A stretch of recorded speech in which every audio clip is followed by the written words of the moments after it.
Hey there, welcome to Business Breakthroughs. I'm your host, Neal DiPentino. So glad you could be with us. We have a great guest for you today. Before we get into introducing the guest, though, I was just thinking about, as a business person, you really need to wear a lot of hats. It's almost like, maybe being a construction worker, maybe a plumber, an architect, a carpenter. Have to know how to use tools. So tools is what our next guest is all about. She uses a lot of different tools, and she's created a lot of things for business.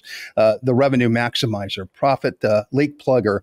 She's the creator of the Peak Performance Blueprint, and a whole heck of a lot more. I'd like to introduce to you to the show the Maximizer. I'm going to call you the Maximizer today. This is Holly Jean Jackson. Thank you so much for joining us today.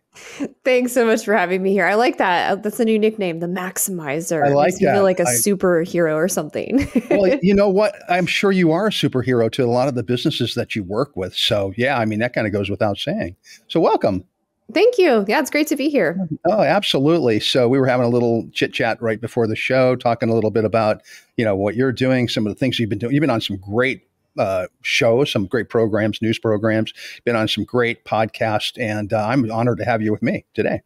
Oh, thanks. Yeah, I've heard really great things about you, seen great episodes from your show as well. So it's an honor, and I'm excited to add value to your audience. Well, thank you very much. I appreciate that. So we're going to get into talking about business. We're going to talk about what the Maximizer does and that type of thing. But before we get into that, let's learn a little bit about Holly Jean Jackson. Can you tell us a little bit about yourself, please? Yeah, well, outside of revenue and performance consulting, I am an avid traveler. I love experiencing new cultures, traveling internationally, and I'm also a bit of a sport addict. So right now, my current addiction is rock climbing. I'm coming back from an injury from that, but I love rock climbing. It's definitely kind of my happy space. It gives you those immediate gratification moments. I have a dog. His name's Charleston Cooper. He's the love of my life currently. And we reside in Raleigh, North Carolina, and we love building community and spending time with amazing people just like Neal. Well, fantastic. That's awesome. So I love the fact that you're an athlete. I mean, and business and athletics kind of go hand in hand in some cases, I think. I was also reading that you are a black belt in karate. Is that correct? Yes, I am. So if this podcast doesn't go well, are you going to come out here and beat me up? I just want to, I need to get a head start if that's the case. Oh, actually, I have people that take care of that for me, Neal. So they're even better than black belts. So be careful. Be careful. All right. Got to watch out for those people, right? I'm not worried. We're going to have a great conversation. Well, fantastic. So tell us a little bit about your business and what you do. Yeah, so I'm a revenue and performance consultant. What that means is I help business owners, authors, and speakers maximize their revenue so they can go big and give big. And I really do this in 5 different buckets. We look at their lead generation, their sales process, their customer experience, their employee experience, and then, of course, their legacy that they want to leave behind. A lot of the clients I work with build nonprofits, foundations, or give a percentage of every sale to a charitable donation so that they're actually building that legacy, which helps them stay lit up, driven towards their mission. So they're able to have really great impacts on their community. I've been doing this for 6 years. I love it. It's definitely my calling. I feel like I am called to heal the world. And while that sounds like a really ambitious goal, I do that in small ways by helping small business owners amplify their positive impacts through their services and the ripple effects that they have on communities. Outstanding. So can you get a little basic idea of what one of your clients might look like? Yes. So my clients are service-based business owners. So I'm not a product or manufacturer specialist, very different skill set. My clients are also online business owners. And I would say the majority of my clients are 5 to 20 plus years in their business. So they're mature in their business. They're clear on who they're serving. They might be pivoting, or they just have a simply massive revenue goal. They might also be just kind of hitting a plateau in sales, or even seeing a recession in their sales process, and they're wanting to pivot and see what's going on there. So I'll come in and help them with plugging the profit leaks and also maximizing their revenue and really digging into peak performance, because if your employees and your culture isn't dialed in, that's going to directly affect your bottom line. Okay, so when you're plugging the leaks, I mean, obviously business we were talking about some of the leaks that we have, with our technology this morning. But it could be a number of different things. Can you give us some ideas of what a business might be leaking? Yeah. So if we look across the 5 different buckets, if we start with lead generation, when folks haven't dialed in their lead generations, whether their messaging is incorrect, they haven't diversified where their lead gen is coming from, it's not automated, and it's relying on one stream. Those are huge profit leaks. Not to mention if they're not really staying attuned to the market and what's changing and looking at the data points across each of those different buckets of leads, then of course it's going to eventually dry up or have a problem, and they might miss that opportunity of, okay, well, this particular audience, let's say we're targeting business consultants, we saw a huge plummet in acceptance and adoption over Q1. What's going on there, And we can fix that quickly when we pay close attention to the data. That's just one example with lead generation. When it comes to sales, business owners leave loads of money on the table because they don't obsess about the sales process. They're not obsessed about the customer experience, which starts really in the sales process. And how they do this is, one, they forget that it takes multiple touch points, multiple asks before you get the yes. And honestly, too, it's never a no until somebody says, I don't like you, or I don't want to work with you, or the answer is over my dead body. That's a clear no. Otherwise, it's a yes or a maybe in the future. And so it's really creating that persistence muscle and really building a sales process that even when it feels like the potential client is ghosting you, you stick to that process and trust it, and eventually you get those yeses. So you identify, let's talk about sales a little bit. I love what you were saying about dead accounts and that type of thing. My father-in-law was a great salesperson, and he used to always say that, a no is a maybe and a maybe is a yes. So I kind of always like that kind of philosophy. So it's kind of that, not giving up. And I think in doing that, what a lot of salespeople do is they just push, but they're not communicating. They're not looking for that problem so they can find a solution to help fix that. So is that part of your process, is finding those problems? So obviously it is, but finding those solutions and then helping them to activate those solutions as well? Yes, it's absolutely looking at the gaps in their sales process, if they even have one, standardizing the sales process, and then reminding folks that even when it feels like that prospect has ghosted you, there are a billion reasons why that person may not be responding. So it's coming up with creative, consistent ways to reach out to that prospect while not taking it personally, and remembering exactly why they might not be in touch with you. Recently, I have a prospect that was 100% a yes. And then it felt like they ghosted me, right? And so I remember talking through with a client that was going through a similar experience. And it's always a reminder to yourself to trust the process and stick to it. And then this prospect reached out to me and said, Holly, something's wrong with my technology. For the last 3 months, I haven't received any emails from you and others. And I just figured out what's going on. My deepest, sincerest apologies for not responding to you. And this prospect was also, a panelist on a show that I was doing. And so it was kind of really weird that they just disappeared. So you never know what's going on in someone's life. And so it's really about, with each touch point of the reach out process, being curious, being concerned, building the relationship, keeping the humanity in the process, because sales is ultimately about connection, relationship, emotion, and going deeper with them to solve the problem that they have. And when we make these assumptions and take it personally that they're ghosting us, that kills the sales process. I can attest to that. I've been guilty of that many times, where I've had, clients that have agreed to do something with me, or, will say something like, and I always thought this was kind of a blow off. Oh, not today. It's not on our budget, but if you'll get back to us in a couple months, and for me, I'm like, well, they're blowing me off. They're not interested at all. But I was probably absolutely wrong in that particular case. They could be very interested. It could be telling me the truth. It's just a matter of, I have to create those kind of touch points, like you said, to make sure that I'm staying in contact with them when the time is right. Is that correct?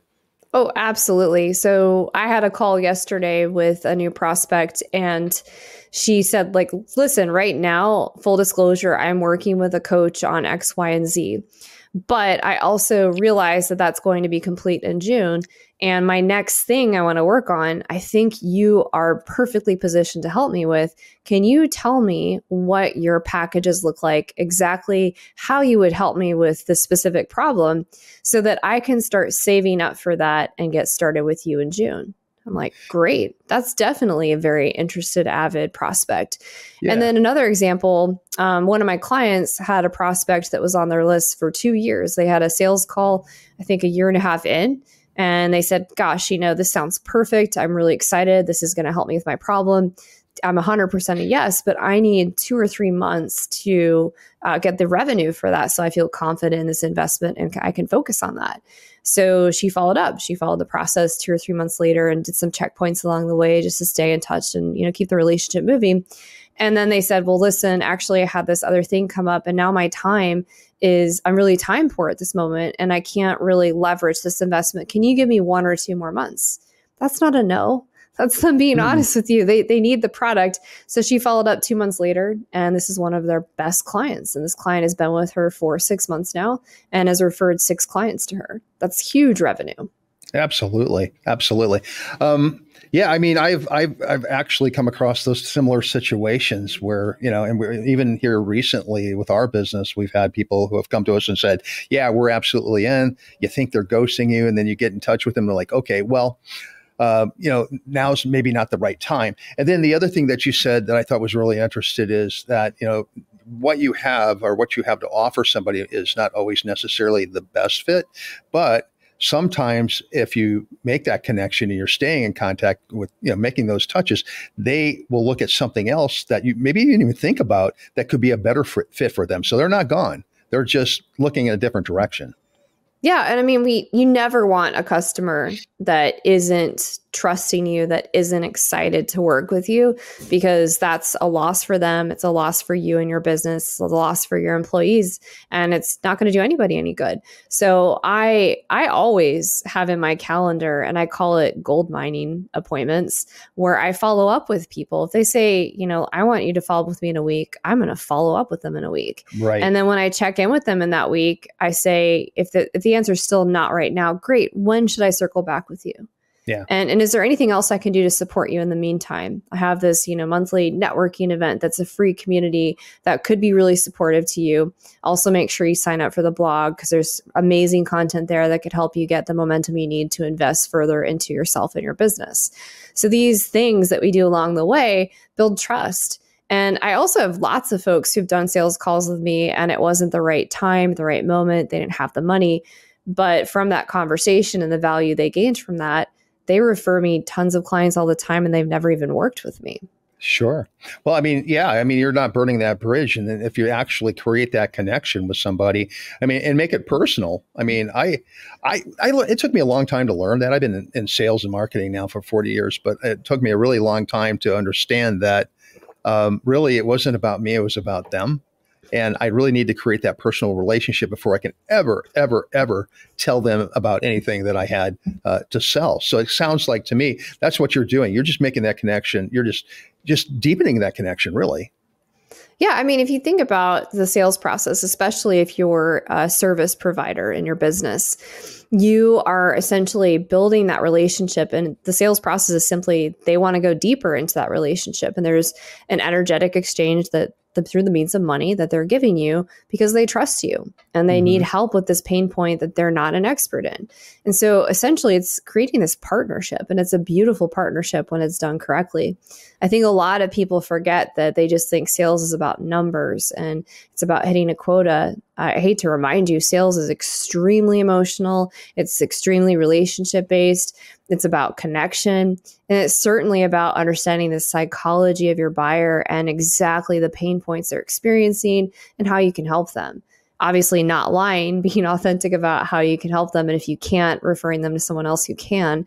But when you can help that buyer get out of pain, you have an obligation to do so. And the investment is more about them than it is about you. Absolutely. So it is personal and it is business, not what Michael Corleone said. So get past that separating business and personal because it's all one thing. I want to kind of bring up something else, kind of switch gears a little bit with you. Looking over your LinkedIn profile, I found something that was called the Business Builder Throwdown.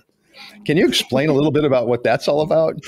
Yeah, so the Business Builder Throwdown is a separate show that I have with two other business partners, D. Scott Smith and Matt Rouse. And they're kind of my business brothers, I would say, and they're trusted advisors, which if you don't have those in your business, I highly recommend you find peers that support you in your business so that when you're struggling, you have people you can lean on. Because I hate to tell you, unless your spouse or your family, they're entrepreneurs, they will not understand the path that you're on. So we created the Business Builder Throwdown, one as a means to stay connected, two as a means to develop free content for our listeners, our potential purchasers, partners, etc. And ultimately to give back to business owners that needed to learn more about strategies for marketing their business, growing their business, scaling it. And so essentially the show is a really fun premise around learning for small business owners.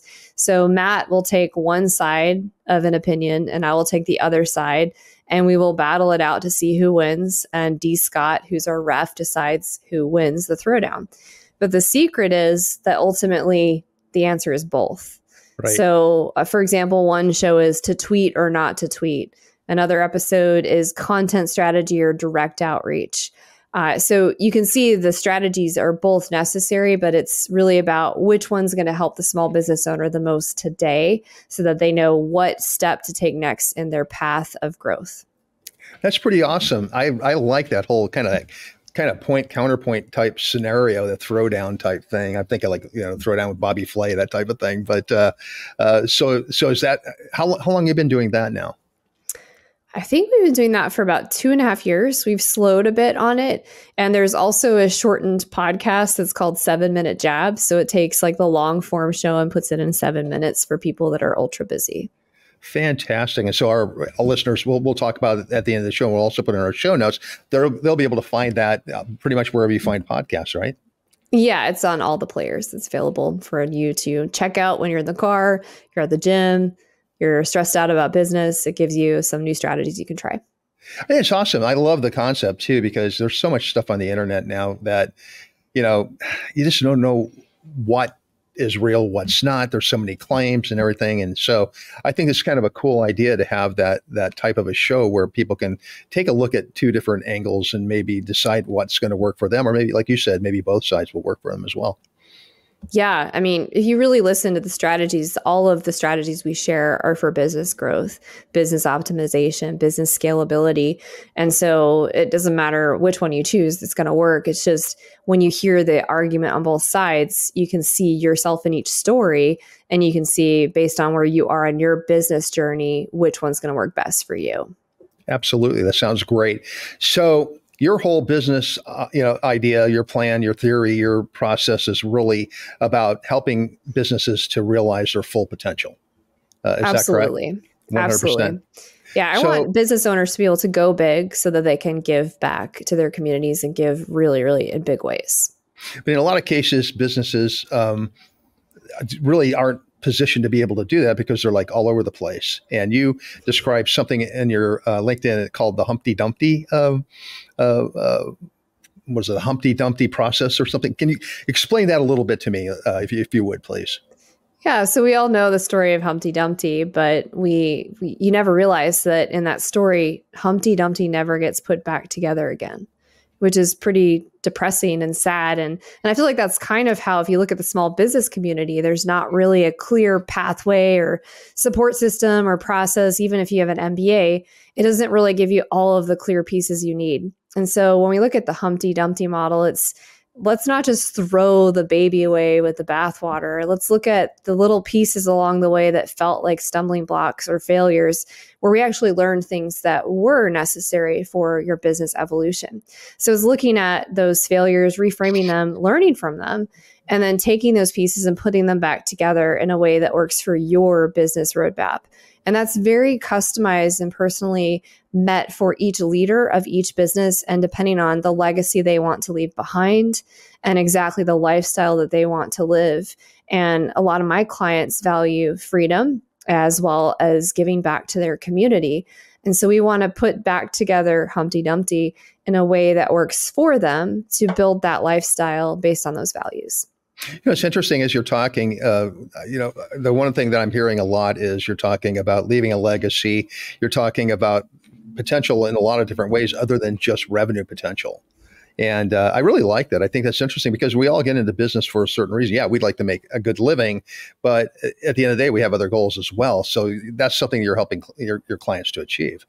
Yeah, absolutely. So I believe I'm in this life for healing the world. And how I do that is by helping business owners that are driven and have really amazing services and solutions that they're offering their communities, their purchasers.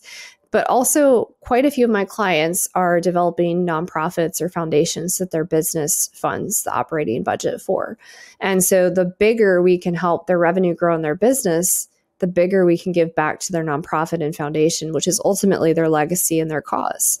So I love working with business owners that have these huge things that they're going after that have these positive ripple effects, because I believe that's how we're going to fix big problems, whether it's environmental with the earth, our health system, politics, children. I mean, there's so many issues out there. And the only thing that keeps me optimistic and hopeful, because let's be real, the news is extremely depressing, is the fact that I'm working with these incredible leaders that have these beautiful visions, and they're doing amazing things and building employee experiences that work. And they're giving so much value to their customers that who wouldn't want to be part of that? Absolutely. Can you maybe give us a specific example of a client maybe you're working with or have worked with in the past where they've used your strategies and they've achieved that kind of success? Absolutely. So again, I don't share the specific company name for non-disclosure reasons, fine. but of course. I have a specific client who has 3 different billion-dollar businesses and decided to hire me to help them with their consulting to do a marketing assessment, but also to dig into their employee culture as well as to their customer experience. With the marketing assessment, we found 5 different profit leaks that were leaking pretty rapidly. And we had 3 strategies we were split testing right away. In the first quarter, that business grew 30% in revenue from just those 3 profit leak plugs in the marketing assessment alone. Then we dug into their customer experience and built out what I call a platinum VIP referral program. And that was able to be a launch pad for that business to grow 20% quarter over quarter, just from referrals alone and customers that became raving fans. And then with their employee experience, they were having some retention issues. They were starting to lose employees at about a 30% rate every 2 years. We were able to reduce that, and now they've been able to keep their employees. I want to say their retention rate is 95%, which is pretty unheard of these days. And is a very big challenge based on the packages that we put together for the employees and the shifts that we made in the culture of personal investment to their development for their career. That's awesome. That's absolutely awesome. So you really touched on the 3 areas where a lot of businesses struggle, to be honest with you. So that's awesome. Fantastic. Good job on that. Hey, listen, we're getting to the end of our time together. Unfortunately, it's been a great show. I wish we had a little bit more time. Before we leave, though, are there any final thoughts you'd like to leave our audience with? Let's see. The world can be a dark place out there, but the work that you're doing is important. And taking away the pain that your customers and clients and prospects have is important. Your message matters. And so if you're feeling like, things are dark or you're starting to lose hope, I have a podcast called Inspiration Contagion, and we interview folks who've been through dark paths. We also interview folks who share pretty authentically their journey with their revenue, where they've left money on the table, how they fixed it. And whenever I feel down, I just look back at the folks I've interviewed there and the impact that that's had for my listeners. And so if you're looking for optimism, give that a listen and remember that your message is equally important and that your business matters. Outstanding. Words to live by. I love that. If our audience would like to get in contact with you to find out more about you and about your business, your coaching, how would they go about doing that? Yeah, great question. So my website is hollyjeanjackson.com. You can also find me on LinkedIn at Holly J. Jackson, or send me an email at holly@hollyjeanjackson.com. Holly Jean, thank you so much for being on our show. You've been a wonderful guest. I really appreciate your time. Thank you. Yeah, and thanks for sharing me with your listeners. Absolutely. Absolutely. Well, folks, that's all we have for today. So thrilled you could be with us. Business Breakthroughs is sponsored by Titan Media Works. Check us out at titanmediaworks.com. That's works spelled WORX.